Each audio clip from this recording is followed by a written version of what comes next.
এক বাড়ির মেয়ে থেকে আরেক বাড়ির বউ হয়ে ওঠার গল্পটা আমরা যতটা সহজ মনে করি ততটাও কিন্তু সহজ নয়।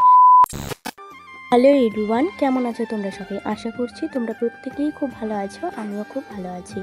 তো আমি মিষ্টি সরকার চলে আসলাম নতুন একটা ব্লগ ভিডিও। এই বাড়িতে এসেছি থেকে হয়তোবা দু একটা ডেইলি ব্লগ তোমাদের সাথে শেয়ার করেছি, আর সেভাবে ব্লগ শেয়ার করা হয় না।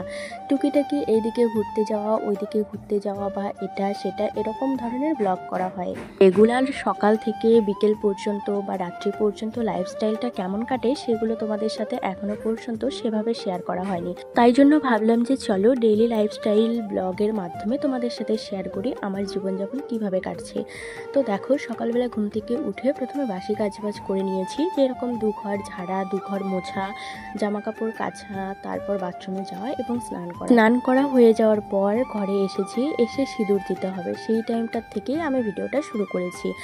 আর আগে যে কাজগুলো করেছি সেগুলো তোমাদের সাথে শেয়ার করতে পারিনি, কারণ তখন ঘরটা একদম অন্ধকার ছিল, আমার বর ঘুমিয়েছিল, আর অত সকাল থেকে ব্লগ স্টার্ট করা সম্ভবও হয় না। তাই জন্য ভাবলাম যে স্নান করেই ব্লগটা শুরু করি।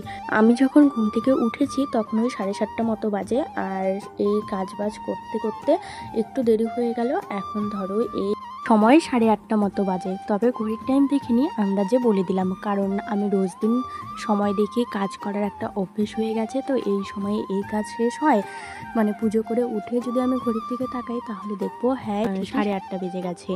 তো যাই হোক, প্রত্যেকটা বাড়ির বউয়ের মতোই সকালবেলা উঠে আমার প্রথম কাজ স্নান করে পুজো দেওয়া। এটা তো আমি প্রত্যেক দিনই করি, কোনো কাজ মিস গেলেও এই পুজো দেওয়া কাজটা আমার মিজানের রোজ দিনই পুজো দিতে হয়। তো যাই হোক, কালকে রাত্রেবেলা আবার বুট আর বাদাম ভিজিয়ে রেখেছিলাম, সেটাই খালি পেটে খেয়ে নিলাম, খেয়ে জল খেয়ে নিলাম 1 বোতল।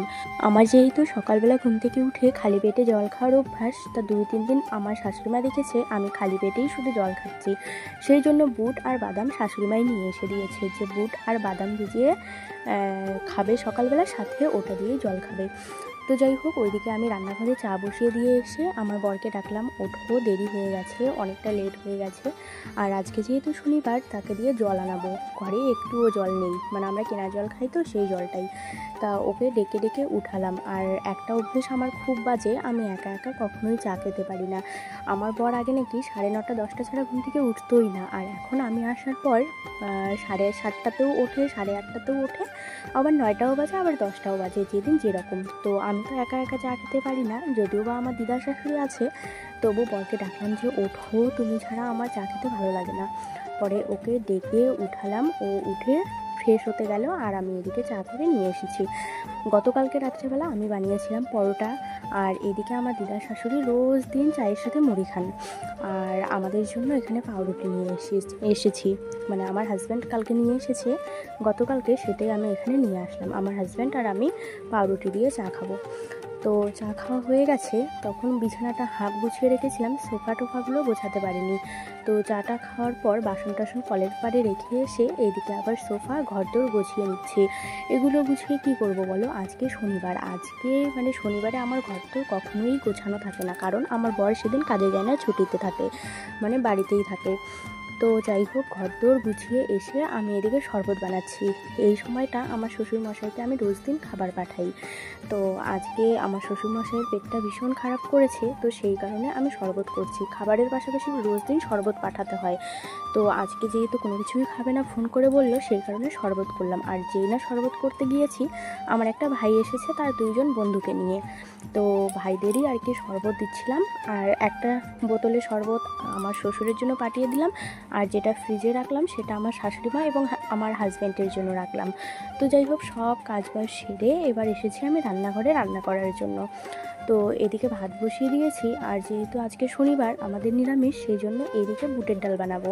তো বুটের ডাল বানাতে যেহেতু অনেকটাই সময় লাগে, আগের থেকে ভিজিয়ে রেখেছিলাম, এবার হচ্ছে প্রেসারে দিয়ে দিলাম ডালটা।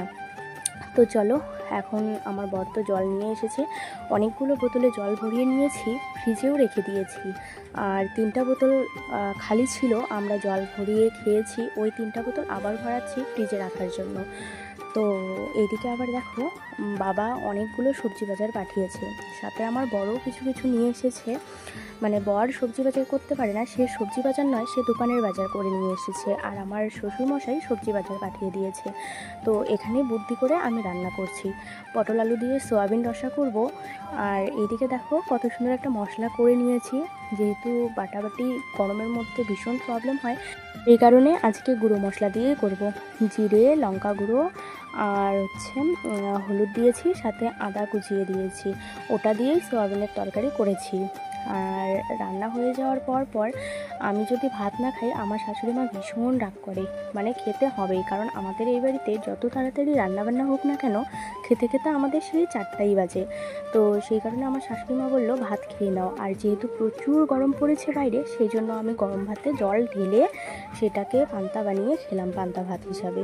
ভীষণ ভালোভাবে খেয়েছি, গরম ভাত হলে হয়তো এত ভালোভাবে খেতেই পারতাম না। খাওয়া দাওয়া করে আমাদের ঘরটা মুছে নিলাম। আর এদিকে দেখো কী কী রান্না করেছি এক ঝলকে দেখিয়ে দিলাম। মুগ ডাল দিয়ে চাল কুমড়ো ঘন্ট করেছি, সোয়াবিনের রসা করেছি, বুটের ডাল করেছি। আর এইদিকে আমার বর আবার নিরামিষ খেতে একদমই পছন্দ করে না। রান্না শেষে ও আবার মাছের ডিম বানাতে বললো, ফ্রিজের মধ্যে মাছের ডিম রাখা ছিল।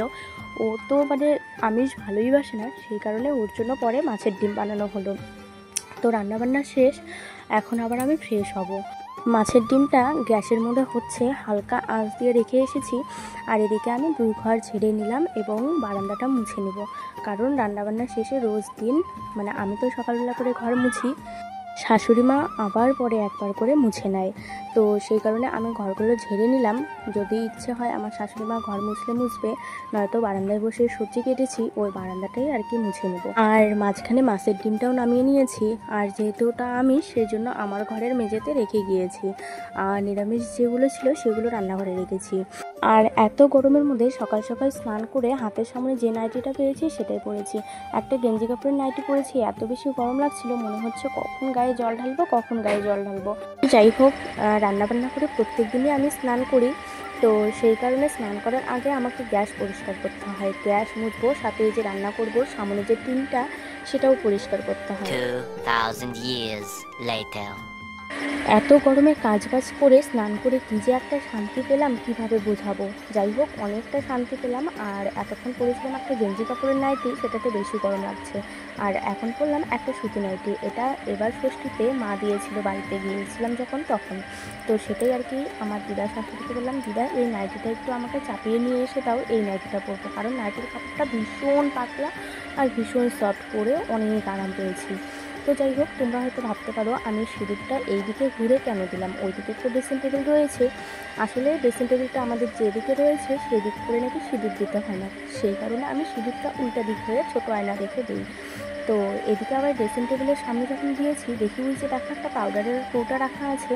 আমার বর এখনই গায়ে পায়ে পাউডার লাগিয়ে বাইরে গেল, পাউডারগুলো ড্রেসিংয়ে ফেলেছে, সাথে পাকার উপরেও একদম সম্পূর্ণ ল্যাটাপাটা করেছে।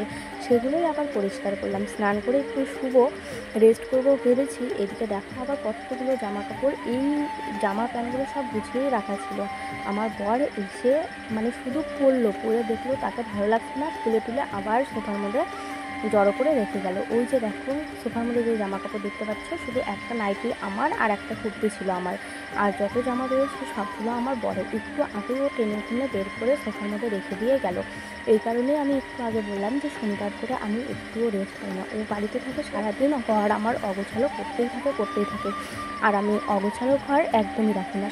সবসময় চেষ্টা করি রান্নাবান্না কাজকর্মের পাশাপাশি আমার ঘর দুয়ারও সবসময় পরিষ্কার করার। টিপটিপে জিনিসটা আমার বেশি পছন্দ। তো যাই হোক, এই যে জামা কাপড়ে ধুয়ে দিয়েছিলাম আমার নাইটি কুর্তি, সেগুলো উঠে নিয়ে এসেছে। আর 2-1টা ওর জামা কাপড় ছিল, সেটাও আমি একবারে গুছিয়ে রেখে দিলাম। আর সাথে এই সোফাটার কথা কি বলবো, দিনে 1000 বার হয়তো এই সোফাটা আমাকে গোছাতে হয়, মানে টান করে রাখতে হয়। তো যাই হোক, এখন একটু রেস্ট নেব। আর খাওয়া দাওয়া আমাদের করতে 3:30-4টা বেজে যায়। তো যাই হোক, ব্লগটা কেমন লাগলো তোমাদের অবশ্যই কিন্তু কমেন্ট করে জানিও। চলো টাটা।